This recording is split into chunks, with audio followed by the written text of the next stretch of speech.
वात प्रकृति के लोग कैसे होते हैं? वात प्रकृति के लोग का फिजिकल कैरेक्टर एवरेज हाइट से थोड़े छोटे होंगे, क्योंकि वायु में लघु गुण है तो they are light in weight, तो दुबले पतले with very delicate bone structure. तो आप इनको दुबला पतला,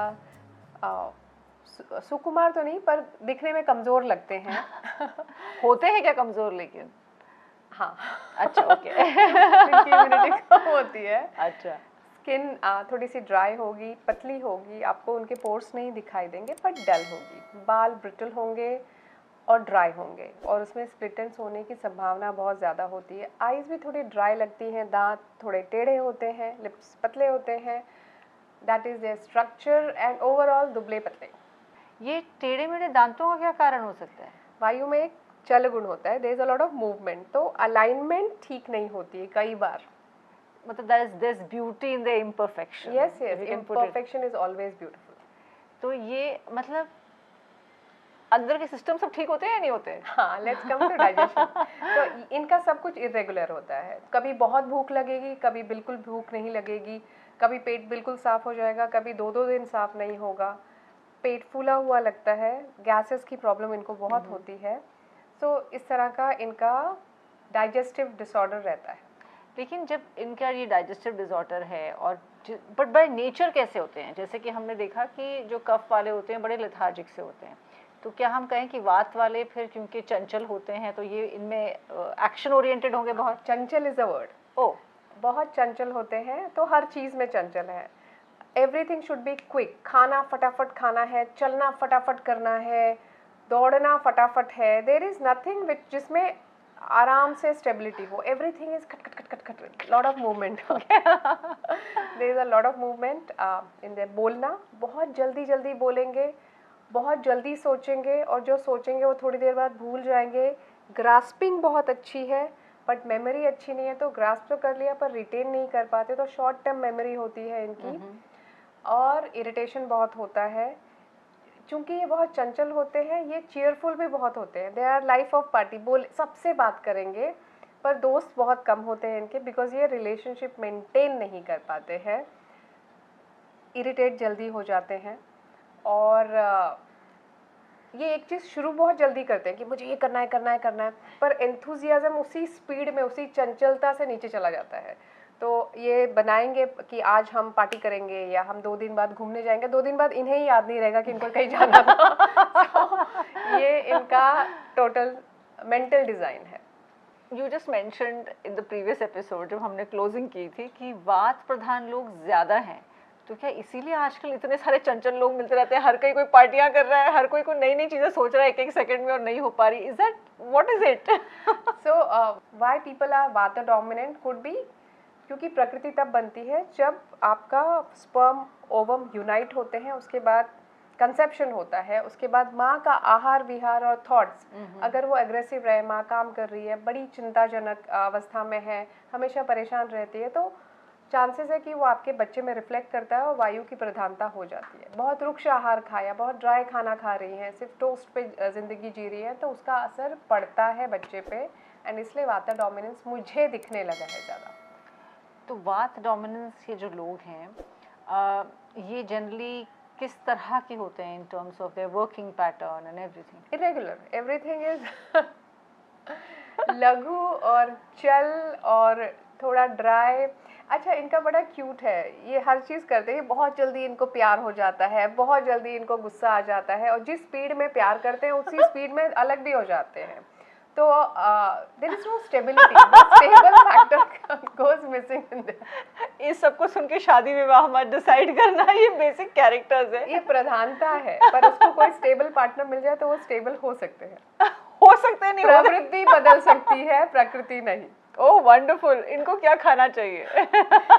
क्योंकि वायु बढ़ता है बहुत ठंडी चीज़ों से, इनमें कोल्ड इंटॉलरेंस होता है, ठंड सहन नहीं कर पाते, ड्राई माहौल सहन नहीं कर पाते, रुक्षता सहन नहीं कर पाते, तो आप इसके विपरीत खाना दें, वार्मिंग, मॉइस्ट, थोड़ा फ्राइड, ऑयल, घी, स्टेबलाइजिंग, गेहूँ, चना, चावल, उड़द, ये सब इनके लिए अच्छा खाना। इनको कच्चा वेजिटेबल, कच्चे जूसेस ना दें, इनसे नहीं बचते। तो वात प्रधान लोगों को करना क्या चाहिए ताकि उनमें थोड़ी स्टेबिलिटी आए? रूटीन होना चाहिए। एक बार रूटीन इन्होंने बना लिया है, क्योंकि इनमें कोई भी चीज़ स्थिर नहीं है, तो रूटीन्स ग्राउंड देम। वायु प्रधान लोगों में वायु शरीर में मूवमेंट का कारक है, तो मूवमेंट रिलेटेड जितने डिसऑर्डर है, मूवमेंट आपकी सांसों का हो सकता है तो श्वास या आस्थमा, मूवमेंट आपके हार्ट का हो सकता है तो इरेगुलर बीट्स, मूवमेंट आपके ब्रेन एक्टिविटी की हो सकती है तो न्यूरोलॉजिकल डिसऑर्डर्स, एपिलेप्सी, ये सारे चीज़ को प्रोन होते हैं। उसके अलावा constipation, flatulence, digestive problems related to bloating, ये उनमें बहुत ज़्यादा देखे जाते हैं। एंग्जाइटी, स्ट्रेस तो लगा ही रहता है। ये बहुत ज़्यादा मॉडर्न डे एलिमेंट नहीं लग रहा सुनने में? जितने सारे जो बताए हैं कि प्रॉब्लम्स क्रिएट होते हैं, you generally see it's a very modern day issue. हाँ क्या इसीलिए मतलब ये हमारी जो लाइफस्टाइल है उस सबसे रिलेटेड है, या बेसिकली इसी प्रकृति के लोग पैदा हो रहे हैं? अब लोग इसलिए पैदा हो रहे हैं क्योंकि लाइफस्टाइल वैसी है, तो एक दूसरे से रिलेटेड है।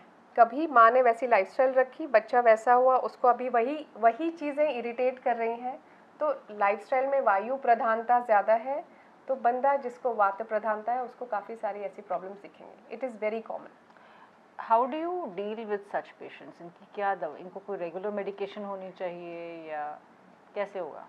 देखिए, ज़रूरी नहीं है हर किसी को बीमारी हो। आपका ये सारी जानकारी इसलिए है कि आपको अवेयरनेस हो कि आप वात प्रधान हैं। अकॉर्डिंगली अपने लाइफ में रूटीन लाएं, आप खाना सही खाएं, आपकी एक्टिविटीज़ सही हों, तो आपको प्रॉब्लम्स नहीं होंगी। It is all about when it goes in imbalance you are prone to problems, otherwise थोड़ी।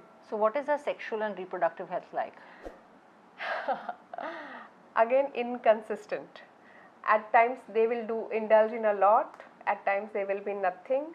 बच्चे इनके अल्प होते हैं, इनका एंथुजियाज्म और स्ट्रेंथ कम होता है, स्ट्रेंथ बहुत कम है, तो चांसेस है कि their sexual life is not really that great. Everything inconsistent. शरीर मैंने पहले कहा है 3 दोषों से बना हुआ है, जो आपकी फिजियोलॉजी मतलब शरीर में जो कुछ हो रहा है उसको गवर्न करते हैं। वायु मूवमेंट गवर्न करता है, पित्त मेटाबॉलिज्म गवर्न करता है, कफ आपको स्ट्रक्चर और स्टेबिलिटी देता है, और ये तीनों ही एलिमेंट आपके शरीर में होते हैं। कम ज़्यादा एलिमेंट में आपकी प्रधानता दिखाई देती है। जब आपके वात एलिमेंट ज़्यादा हो तो आप वात प्रधान, जब कफ के एलिमेंट ज़्यादा हो तो आप कफ प्रधान, और जब पित्त के एलिमेंट ज़्यादा दिखते हैं तो आप पित्त प्रधान हो। वरना तीनों ही दोष आप में हैं, सिर्फ जो ज़्यादा दिखता है उसका डोमिनेंस है या प्रधानता है। और ये भी आप लोगों को बता दें कि समदोष भी होते हैं जो सब बैलेंस में चलते हैं, और उसका एक नमूना हमारे सामने है। ये जीता जागता नमूना है। ये कहते हैं, इन्होंने टेस्ट कैसे टेस्ट किया था वो बताओ? सो टेस्ट जब हम फर्स्ट ईयर कर रहे होते हैं तो हमारा प्रकृति परीक्षण होता है, तो मेरे 2-3 बार हुआ, एंड दे रियलाइज कि मेरे तीनों दोष ऑलमोस्ट बैलेंस में हैं, तो मैं समदोषज में आती हूँ। तब ये डॉक्टराइन है हमारी। अभी कुछ इम्बैलेंस हो गए तो उसकी भी तकलीफ होती है मुझे। मेरे साथ थोड़ी देर और बैठी रहो, कुछ इम्बैलेंसेस तो हो ही जाएंगे। तो ये था हमारा डिस्कशन। बहुत टाइम से ड्यू था कि हम लोग पूछते रहते हैं कि भैया हम किस प्रकृति के हैं, कौन सा दोष प्रधान है, वो हमें पता नहीं, किस तरह पता करें।